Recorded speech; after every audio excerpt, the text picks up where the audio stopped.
Hello students, आपका स्वागत है।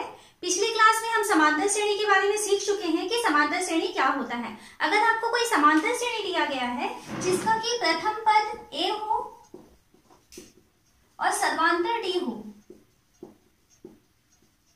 तब आप उस कंडीशन में जान चुके हैं कि उसके nवें पद का मान, जिसको कि हम tn या l से प्रदर्शित करते हैं, इसकी वैल्यू होती है a प्लस n-1t। ठीक है, ये एक फॉर्मूला हमने की और इससे संबंधित कुछ क्वेश्चन भी हम सॉल्व कर चुके हैं और हम ये सीख चुके हैं कि n पदों का योग, जिसको कि हम Sn से प्रदर्शित करते हैं, तो इसकी वैल्यू होती है n/2 2a प्लस n-1t। इसके दो फॉर्मूले होते हैं, एक तो होता है n/2 2a प्लस n-1t, या फिर हम लिख सकते हैं Sn equal to n/2 a plus n, यानी प्रथम पद प्लस अंतिम पद। इस तरीके से Sn यानी n पदों के योगफल के दो फॉर्मूले। तो इससे संबंधित क्वेश्चन हम कर चुके हैं पिछले वीडियोस में। अगर आप नहीं देखे हैं वो वीडियोस तो डिस्क्रिप्शन बॉक्स में लिंक दिया हुआ है, वहां से देख सकते हैं। आज हम n पदों के योगफल से संबंधित कुछ और क्वेश्चन सॉल्व करने जा रहे हैं। यहाँ हम एक क्वेश्चन देख रहे हैं, उस समांतर श्रेणी के प्रथम 51 पदों का योग ज्ञात कीजिए जिसका दूसरा पद 14 है और तीसरा पद 18 है। तो यहाँ पे देखिए आपको समांतर श्रेणी कहता है और इसमें प्रथम पद और सर्वांतर की वैल्यू हमको नहीं मालूम है, तो हम लिखते हैं कि माना प्रथम पद का मान a है, ये हम मान लेते हैं, और ये मान लेते हैं कि माना सर्वांतर जो है वो d है। उसके बाद हमें क्वेश्चन में क्या जानकारी मिल रही है कि इसका दूसरा पद जो है वो 14 है। तो दूसरा पद 14 है, तो पहले तो हम फॉर्मूला लिखते हैं nवें पद का। तो हम जानते हैं tn का फॉर्मूला होता है a प्लस n-1t। क्वेश्चन में कहता है दूसरा पद 14 है, यानी कि t2 का मान कहता है कि 14 दिया हुआ है। t2 की वैल्यू क्या हो सकती है, तो देखिए यहाँ पर tn की वैल्यू होती है a प्लस n-1t, तो t2 की जगह हम क्या लिखेंगे a प्लस 2-1d, ऐसा लिखेंगे। इसकी वैल्यू दिया हुआ है 14 और सॉल्व करें इसे, तो a प्लस 2 में 1 माइनस हो गया, तो d 1d इक्वल टू 14। ये इक्वेशन 1 हो गया। फिर सेकेंड हमको और क्वेश्चन से क्या जानकारी मिल रही है कि तीसरा पद 18 है, तो पुनः हमको मिल रहा है क्या कि t3 का मान 18 है, ये क्वेश्चन में दिया है। t3 को फॉर्मूले में हम वैल्यू रखें तो क्या लिख सकते हैं a प्लस 3-1d, इसकी वैल्यू कितना दिया हुआ है 18, तो a प्लस 3-1 यानी 2d इक्वल टू 18। ये आपके पास दूसरा इक्वेशन आ चुका है। अब आप देखिए यहाँ पे दो इक्वेशन आ रहे हैं a और d, जिसमें कि चर राशियां हैं। तो इन दोनों इक्वेशन को सॉल्व करके हमको a और d की वैल्यू को निकालनी है। तो ये दोनों रैखिक समीकरण है, तो आप किसी भी मेथड से इसको सॉल्व कर सकते हैं, विलोपन या प्रतिस्थापन। तो हम जैसे मान लीजिए इक्वेशन 1 और इक्वेशन 2 को विलोपन विधि से सॉल्व करना चाहते हैं, तो हम यहाँ लिखेंगे समीकरण 1 तथा 2 से। क्या है समीकरण 1? समीकरण 1 है a धन d बराबर 14 और समीकरण 2 है a धन 2d बराबर 18। हमारा उद्देश्य है a और d की वैल्यू को निकालना। तो देखिए यहाँ पे दोनों a इक्वल आ चुके हैं, तो चिन्ह दोनों के एक समान है, तब हम यहाँ पर लिखते हैं घटाने पर। घटाने पर क्या हो जाएगा, नीचे के चिन्ह बदल जाएंगे, तो a और माइनस ये दोनों कैंसिल हो गया। अब क्या बचा है आपके पास d माइनस 2d, तो d माइनस 2d यानी कितना बचा -d। ये 14 है और ये ऋण 18 है, तो घटेगा तो कितना हो जाएगा, ये ऋण 4। दोनों तरफ से माइनस कैंसिल हो गया, तब हमारे पास d की वैल्यू मिल रही है 4। d का मान मिल चुका। अब हमें क्या करना है, a का मान निकालना है। तो a का मान निकालने के लिए या तो इक्वेशन 1 में वैल्यू रखें या तो इक्वेशन 2 में रखें। तो हम मान लीजिए समीकरण 1 में जाते हैं, तो समीकरण 1 से समीकरण 1 क्या दिखाई दे रहा है, a धन d बराबर 14। तो यहाँ d का मान हम 4 रख दें, तो a धन d की जगह 4 बराबर 14। तो यहाँ से हमें a का मान मिल जाएगा 14 ऋण 4, यानी कि a की वैल्यू मिल गई 10। ए मिल चुका, टी मिल चुका। अब हम क्वेश्चन को देखते हैं कि हमें क्वेश्चन में क्या कह रहा है। क्वेश्चन में कहता है 51 पदों का योग।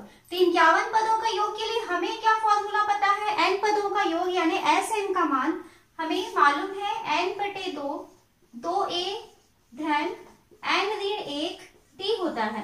तो हमें 51 पदों का योग कह रहा है, मतलब आपको s 51 की वैल्यू चाहिए। तो ये हो जाएगा 51 बटे 2, n का मान 51 हुआ, 2a तो 2 गुणा a का मान कितना दिया है 10 धन n ऋण 1। तो n का मान कितना दिख रहा है यहाँ पर 51 ऋण 1 गुणा t, तो d का मान मिल चुका है 4। वैल्यू रखे हैं। अब इसके बाद इसको हम सॉल्व करते हैं, तब s 51 का मान 51 बटे 2, यहाँ देखिए कोष्टक में क्या आ रहा है 10 दूनी 20 धन 51 ऋण 1 कितना हो गया ये 50, 50 गुणा 4 तो कितना हो गया ये 200 बराबर 51 बटे 2 गुणा 220। तो इसको कैंसिल करें तो यहाँ पर आ रहा है 110। तो इसकी वैल्यू आएगी 110 गुणा 51। तो 110 गुणा 51 करके देखते हैं, ये आ रहा है 5610। तो इस तरीके से आपको S 51 यानी इस श्रेणी के 51 पदों का योगफल 5610 मिल रहा है। यहाँ पे देखिए जब इस टाइप के क्वेश्चन आते हैं जिसमें कि आपको 2 पदों की वैल्यू दी रहती है, तो जब 2 पदों की वैल्यू दी है मतलब आपको 2 इक्वेशन मिलने वाले होते हैं और 2 इक्वेशन से आप उसमें प्रथम पद A और सर्वांतर D की वैल्यू फाइंड करते हैं और उसके बाद फिर क्वेश्चन में जो आपको पूछता है वहां पर आप फॉर्मूले में वैल्यू रखेंगे। इसी टाइप का और एक क्वेश्चन हम देख रहे हैं यहाँ, किसी समांतर श्रेणी के प्रथम 7 पदों का योग 49 है और 17 पदों का योग 289 है, तो इसके n पदों का योग ज्ञात कीजिए।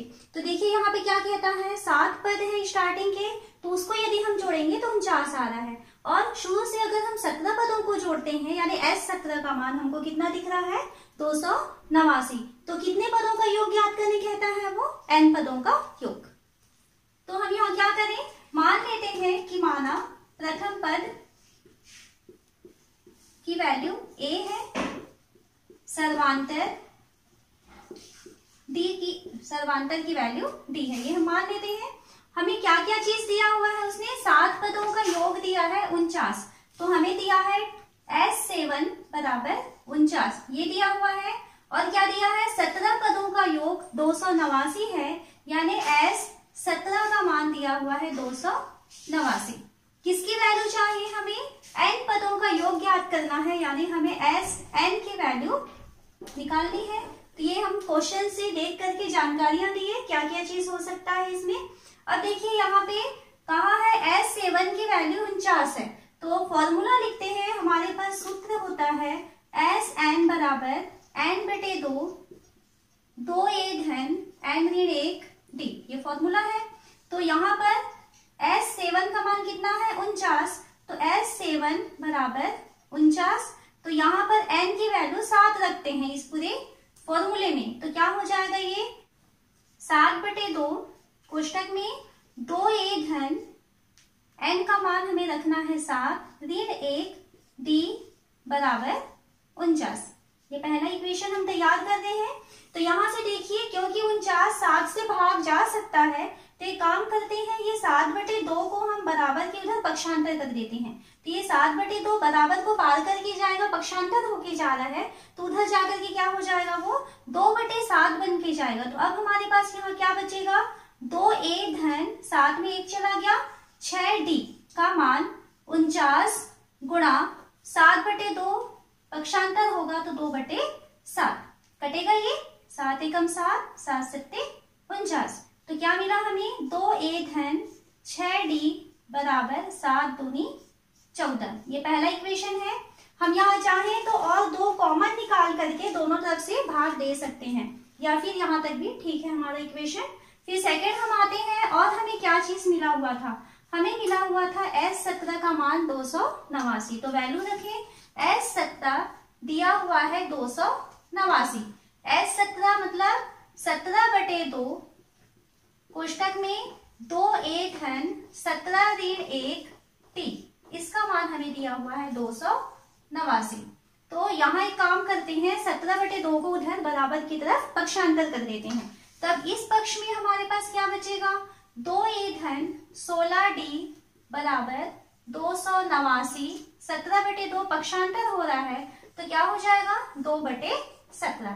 कैंसिल हो सकता है ये, 17 एकम 17 और यहाँ पे देखिए 17 एकम 17 और बचा 119, तो 17 सत्ते 119 होता है। तो क्या बचा आपके पास, 2a धन 16d बराबर 17 गुणा 2 यानी कि मिला आपको 34। ये हो गया इक्वेशन दूसरा। आपके पास दो इक्वेशन मिल चुके हैं और दोनों में जो चर राशियां हैं वो a और d हैं। तो अब हमारा काम क्या है, ये दोनों इक्वेशन को सॉल्व करना है और a और d की वैल्यू को फाइंड करेंगे। जब a और d की वैल्यू फाइंड हो जाएगी तो उसके बाद हमको जो पूछा है उसने s n की वैल्यू, वहां पे हम उसकी वैल्यू को रख देंगे। तो अब हमारा काम है समीकरण 1 और 2 को हल करना। तो समीकरण 1 व 2 से, एक क्या है, 2a धन 6d बराबर 14 और समीकरण 2 है 2a धन 16d बराबर 34। सॉल्व करें, माइनस माइनस माइनस, घटाने पर क्योंकि यहाँ पे जो चर राशि इक्वल वाली थी उनके दोनों के साइन पहले इक्वल थे, इसलिए हम क्या करते हैं, नीचे वाले इक्वेशन के चिन्ह को बदल देते हैं। तो ये देखिए क्या हो जाएगा, 2a और ऋण 2a कट गया, 6d ऋण 16d कितना बचेगा, ऋण 10d का मान 14 ऋण 34 यानी कि ऋण 20। तो यहाँ से d की वैल्यू चाहिए तो d की वैल्यू हो जाएगी ऋण 20 बटे ऋण 10। कैंसिल हो गया, तो d की वैल्यू हमें क्या मिल रही है, 2। अब d का मान आपको 2 मिल चुका है, अब हम क्या चाहते हैं, a का मान निकालना चाहते हैं। तो a का मान निकालने के लिए आप तो इक्वेशन 1 में रखें चाहे इक्वेशन 2 में रखें, किसी एक इक्वेशन में आपको वैल्यू रखना है। तो हम यहाँ लेते हैं समीकरण 1 से, समीकरण 1 में मान रखें। समीकरण 1 है 2a धन 6d बराबर 14, 2a धन 6 गुणा d, तो d का मान अभी निकाले हम, कितना आया है, 2 बराबर 14। तो 2a धन 12 बराबर 14 मिला। तो यहाँ से 2a का मान हो गया है 14 ऋण 12, 2a बराबर कितना बचा ये, 2। तो a बराबर मिल गया 2/2 यानी कि 1। तो हमें मिला है a का मान 1 और d का मान 2। अब हमको क्वेश्चन में क्या निकालना है, एस एन की वैल्यू चाहिए। तो एस एन की वैल्यू चाहिए तो एस एन के फॉर्मूले में हमको a और d का मान को रखना है। एस एन बराबर होता है n/2, 2a धन n ऋण 1 t, मान रखें यहाँ पे। तो एस एन बराबर n/2, 2 गुणा a का मान मिल चुका है, कितना है, 1 धन n ऋण 1, d का मान कितना है, 2 गुणा 2। सॉल्व करें तो बराबर n/2, कोष्टक में 2 एकम 2 धन, यहाँ कोष्टक हटा देते हैं तो ये क्या हो जाएगा, 2n ऋण 2, इसका गुणा किए हैं, ये 2n हो गया और 2 एकम 2 हो गया। फिर यहाँ देखिए ये ऋण 2 है और ये धन 2 है, कैंसिल हो गया। तब हमारे पास क्या बच रहा है, हमारे पास बच रहा है n/2 अंदर में बच रहा है और यहाँ हमारे पास बच रहा है गुणा 2n। तो नीचे से 2 और ये ऊपर से 2, ये कैंसिल हो गया। तो इसकी वैल्यू आ रही है n की घात 2, यानी कि इसके n पदों का योगफल जो है वो कितना है, n की घात 2। तो इस तरीके से यहाँ हमने 2 एग्जाम्पल्स देखे जिसमें 2 पदों के योगफल हमको दिए हुए थे। 2 अलग अलग पदों के योगफल से हमको 2 इक्वेशन मिला था और वो दोनों इक्वेशन हम सॉल्व करके क्या करते हैं, a और d की वैल्यू को फाइंड करते हैं और जिसकी वैल्यू वो पूछता है, जैसे यहाँ पर उसने कहा था n पदों का योगफल, तो n पदों का योगफल कहा था, तो n पदों के योगफल के लिए उस a और d की वैल्यू को, मान को रखना होता है। यहाँ हमें क्वेश्चन दिखाई दे रहा है, संख्याओं की उस श्रृंखला के प्रथम 24 पदों का योग ज्ञात कीजिए जिसका nवां पद an की वैल्यू 3+2n हो। इस टाइप के क्वेश्चन एग्जाम में जनरली पूछे जाते हैं। तो देखिए इस टाइप के क्वेश्चन को कैसे सॉल्व किया जाता है। आपको दिया गया है कि nवां पद an का मान 3+2n दिया है, मतलब उसका फॉर्मूला दिया हुआ है। हमें ना तो यहाँ पर a की वैल्यू मालूम है ना तो n की वैल्यू मालूम है। तो सबसे पहले हम इस क्वेश्चन को देख करके क्या क्या जानकारी मिल रही है ये लिख लेते हैं। तो सबसे पहले तो हम इसमें लिख लेते हैं कि माना प्रथम पद की वैल्यू जो है वो a है और सर्वांतर को d है, ये हम मान लेते हैं। और हमें क्या दिया हुआ है, हमें दिया है कि nवां पद nवां पद को हम tn से भी प्रदर्शित कर सकते हैं, और यहाँ पर आपको क्वेश्चन में an से शो किया हुआ है तो आप इसको an ही लिखेंगे। तो an का मान कितना दिया है, 3 + 2n, इस तरीके से हमको दिया हुआ है। और हमें ज्ञात क्या करना है, प्रथम 24 पदों का योग ज्ञात करना है, तो हमें चाहिए S24 की वैल्यू फाइंड करनी है। ठीक है, तो अब देखिए इस क्वेश्चन को कैसे सॉल्व करते हैं। सबसे पहले तो आपको अगर nवां टर्म निकालना है या पदों का योग ज्ञात करना है तो जरूरी चीज होती है कि आप उसमें a और d की वैल्यू को फाइंड करें। तो a और d की वैल्यू कैसे फाइंड करेंगे, सिर्फ इस क्लू की सहायता से आपको वो फाइंड करना है। तो यहाँ देखिए a n होता है तो 3 + 2n है, तो हम यहाँ देखते हैं कि अगर हम प्रथम पद कहें तो प्रथम पद, ये nवां पद को an से शो करते हैं, तो प्रथम पद को किससे शो करेंगे, a1 से, ये पहला पद हो जाएगा। तो a1 यानी जहां जहां पर n है वहां पे आप 1 रख दीजिए। तो a1 की वैल्यू 3 + 2 × 1, ये पहला पद हो जाएगा। तो इसकी वैल्यू क्या आएगी, 3 + 2, 2 एकम 2 हो गया, यानी कि 5। तो प्रथम पद की वैल्यू आ रही है 5।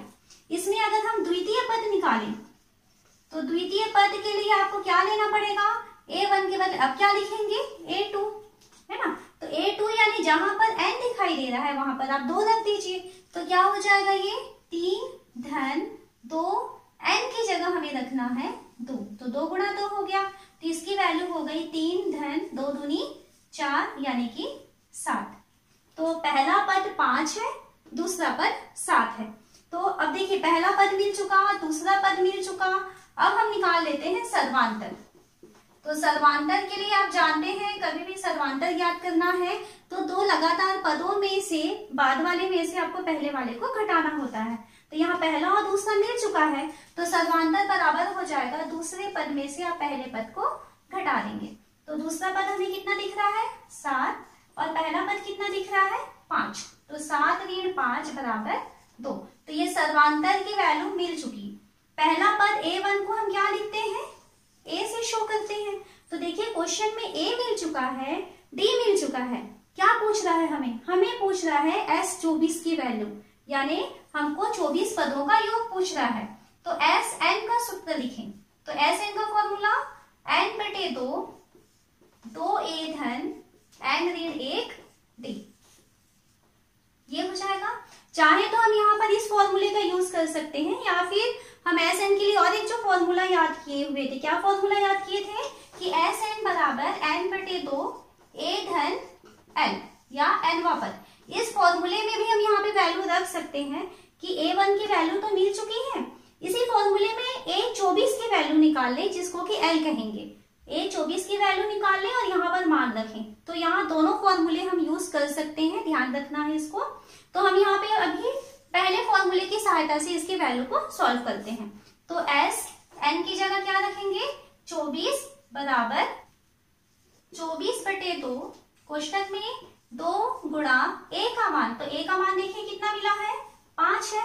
a का मान हो गया 5 धन n ऋण 1, यानी 24 ऋण 1 गुणा d, तो d का मान है 2। अभी निकाले हैं इसको, तो यहाँ 2 कटेगा, कितने बार कटेगा, 24 उससे 12 बार, है ना। तो ये हो गया है बराबर 12 कोष्टक में 5 दूनी 10 धन 24 ऋण 1 कितना हो जाएगा, 23, 23 गुणा 2, 23 दूनी 46, ये आ रहा है बराबर 12 गुणा 40 धन 10, कितना हो गया ये 56, बराबर 672।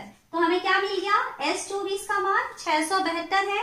तो जब इस टाइप का क्वेश्चन आता है कि जहां पर आपको nवें पद के लिए फॉर्मूला दिया हुआ है, तब आपको क्या करना है, n की वैल्यू 1 रखेंगे तो प्रथम पद मिलेगा, n की वैल्यू 2 रखेंगे तो द्वितीय पद मिलेगा।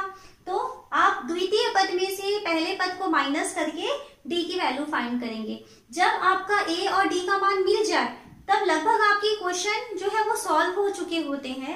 उसके बाद आपको जिस भी चीज की वैल्यू पूछ रहा है, जैसे यहाँ पे 24 पदों का योग पूछ रहा है, तो n पदों के योगफल के फॉर्मूले में हमको मान रखना है। तो सबसे जरूरी होता है समांतर श्रेणी जब हम सॉल्व कर रहे हैं तो उसमें ए और डी की वैल्यू को ज्ञात करना। नेक्स्ट हमें यहाँ क्वेश्चन क्या दिखाई दे रहा है, एक समांतर श्रेणी के n पदों का योग n वर्ग धन 4n है, तो हमें कहता है कि इसके 15वां पद का मान क्या होगा बताइए। तो ये पहले वाले क्वेश्चन से थोड़ा अलग है। क्यों अलग है? क्योंकि हमको जो दिया हुआ है वो n पदों का योग दिया हुआ था, जबकि इसके पहले जो हमने क्वेश्चन सॉल्व किया था उसमें क्या दिया हुआ था, आपको nवां पद दिया था। तो nवां पद है मतलब वहां पर आपको tn की वैल्यू दी हुई थी, और जबकि यहाँ पर क्वेश्चन में किसकी वैल्यू दी हुई है, Sn की वैल्यू दी है। तो क्वेश्चन जब भी आपको दिख रहा है इस टाइप का तो कंफ्यूज नहीं होना है, आपको ध्यान से पढ़ना है कि क्या चीज दिया हुआ है। तो योग दिया है मतलब आपको यहाँ पर Sn की वैल्यू दी हुई है। तो यहाँ देखिए हमको क्या दिया है क्या, n पदों का योग यानी Sn का मान n की घात 2 धन 4n, और हमें क्या निकालना है, 15वां पद। तो इसको सॉल्व करने के पहले थोड़ा सा हम एक एग्जांपल देखते हैं। मान लीजिए आपके पास में एक समांतर श्रेणी है जिसमें फर्स्ट, सेकंड, थर्ड, फोर्थ, ठीक है, ये इस तरीके से 4 पद हैं और 4 पदों के योगफल को हम S4 से शो करेंगे। और इसी समांतर श्रेणी में हम 3 पदों के योगफल को घटा दें, यानी अगर S3 का मान यानी आप इसमें पहला पद, दूसरा पद, तीसरा पद और ये, इसको यदि आप घटा देंगे तो क्या मिल जाएगा, तो माइनस करके देखिए जरा। तो ये पहला पद से पहला, दूसरे से दूसरा, तीसरे से तीसरा खत्म हो गया। तब आपके पास क्या बचेगा, चौथा पद बचेगा। किसके लिए चौथा पद आया, कब आया ये, जब S4 में से S3 को घटा देते हैं। तो अगर किसी समांतर श्रेणी के लगातार n पदों में से अगर उससे एक कम पद को घटा दिया जाए तब क्या मिलेगा, तब आपका nवां पद मिल जाएगा। जैसे अभी हमने एग्जांपल में क्या देखा, आप S4 में से S3 को घटाए हो, तो S4 में से जब S3 को घटा दिए तो कौन मिला था, चौथा पद। तो उसी तरीके से अगर आप Sn में से Sn-1 यानी उससे एक कम पद को घटा दोगे तो कौन मिलेगा आपको, Tn की वैल्यू यानी कि nवां पद। तो इस एग्जांपल से शायद आपको क्लियर हो गया होगा वो चीज। तो हम देखते हैं कि Tn की वैल्यू किस तरीके से फाइंड करेंगे। तो Tn की वैल्यू हमने क्या देखा कि Tn की वैल्यू हम निकाल सकते हैं Sn-1। तो वैल्यू निकालते हैं Tn इक्वल टू ब्रैकेट में Sn की वैल्यू। तो देखिए Sn की वैल्यू क्या दिया हुआ है आपको, n की घात 2 धन 4n ये दिया है, माइनस Sn-1। तो जहां जहां n है वहां पे आप n-1 रख दीजिए। तो क्या हो जाएगा, n-1 का स्क्वायर प्लस 4n-1 ये रखती है। तो ये जो है किसकी वैल्यू है, Sn-1 की वैल्यू है, और ये किसकी वैल्यू है, Sn की वैल्यू है। तो हम क्या कर रहे हैं, Sn में से घटा रहे हैं Sn-1 को। थोड़ा सॉल्व करें इसे, तो ये देखिए क्या हो गया, n की घात 2 धन 4n, फिर माइनस यहाँ n ऋण 1 की घात 2 है तो हम क्या लिखें इसको, n की घात 2 ऋण 2n धन 1, इसका फॉर्मूला होता है। फिर प्लस का निशान है, इसका ब्रैकेट ओपन करें तो 4n ऋण 4 ये हो चुका। अब यहाँ पे हम इसका कोष्टक हटाते हैं तो इसकी वैल्यू आ जाएगी n की घात 2 धन 4n ऋण, यहाँ पे माइनस का निशान है तो अंदर के सारे चिन्ह बदलने वाले हैं, ध्यान रखना है।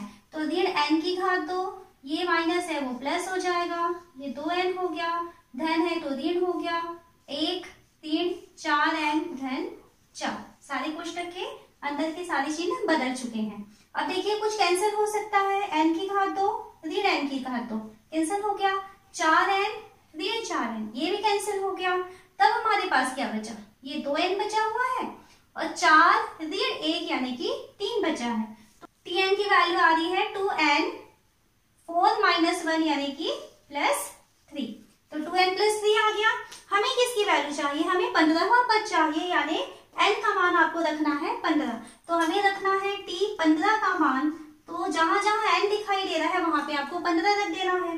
तो ये हो जाएगा 2 × 15 धन 3, 15 दूनी 30 धन 3 यानी कि हमको वैल्यू मिल गया है 33।